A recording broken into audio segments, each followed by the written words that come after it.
Well, that's a good point right there because there would never be an equivalent song, quite frankly, about male anatomy, and I don't know that there could be because there's just so much less full frontal male nudity in the movies.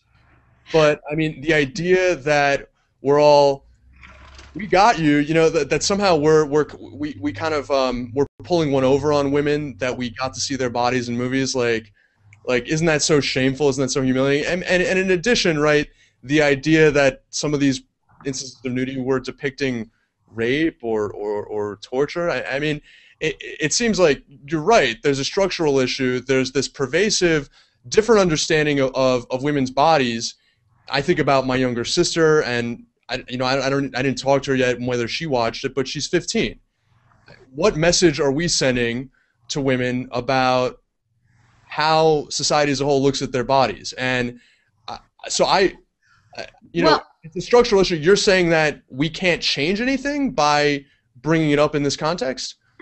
well, I think it's incredibly important that we name sexism, when it's clearly at play.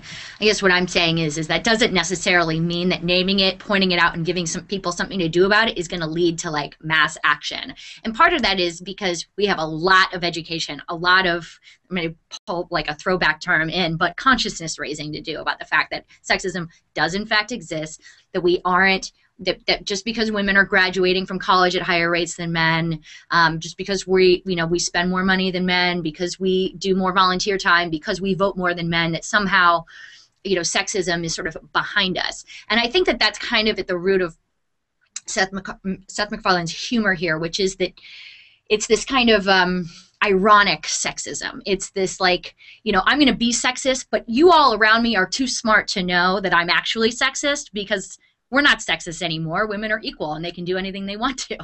And that's a really dangerous message for young women, I think, because it forces, I think, some internalized oppression, if you will. It's like saying, women are equal to men. They can do anything they want to do. And so if they are not accomplishing everything that they want to be accomplishing, or rising in the ranks, or earning as much money or if not more than men for doing more, same if not more work, then there's something about them that is inadequate.